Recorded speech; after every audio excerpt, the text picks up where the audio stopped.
Domino's Pizza has topped off the first quarter earnings with some lukewarm numbers. Despite some decent same-store sales growth, the main takeaway from these numbers is that profits have fallen. Now, our delivery from Domino's, thankfully, was right on time, but perhaps the numbers don't look as appealing as the food.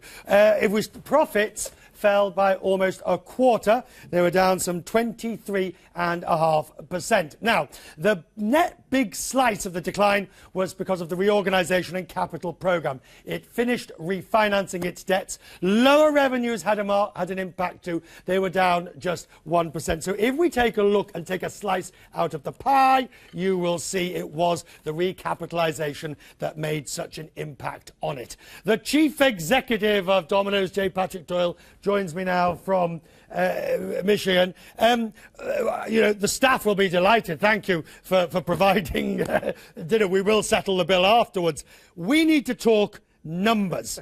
If we look at what your results show, how do you justify the underlying trend rather than the financial ease of it?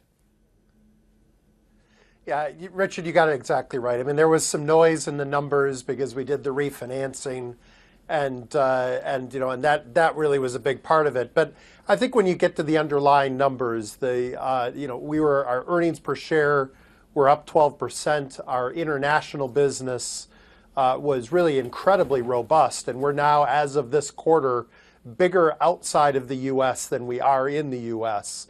But I think the disappointment for the street was we came in at 2% same-store sales growth in the U.S. Expectations, I think, were a little bit higher, and that's really what drove the disappointment. You see, that's the point, isn't it? Even if we allow for all the financial ease, you're still a company that is turning round. Yeah, no, I mean, absolutely. The business is on track. We're growing smartly. The revenue that you saw, you talked about revenues being down a bit. It was actually because we sold some of our corporately owned stores in the U.S.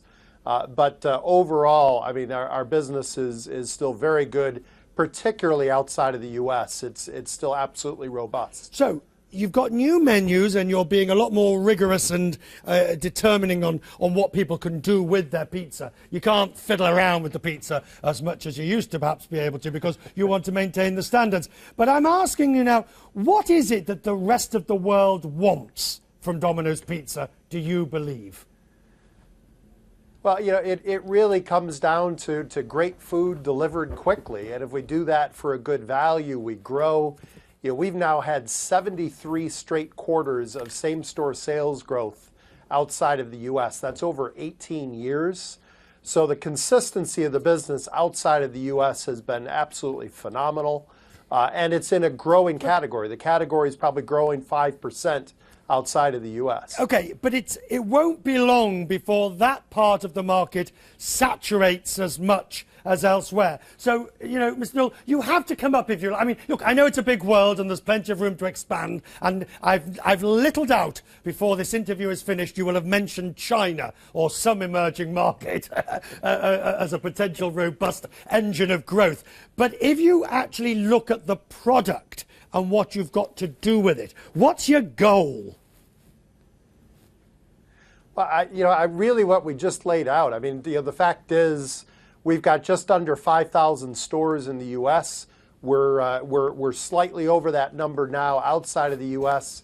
Only 5% of the population is in the United States. So if we get consumers to love this food, which we're doing, and we deliver it to them quickly, that's going to generate the growth we need. Finally, which is better, hot pizza or cold pizza? And people love a bit of cold pizza the morning after. They sure do. I'll take it hot first, but I love cold pizza, no question. Which is just as well, because that's what my staff are going to be having tonight for dinner. Good to see you. Many thanks for joining us on the programme, Mr. Doyle there.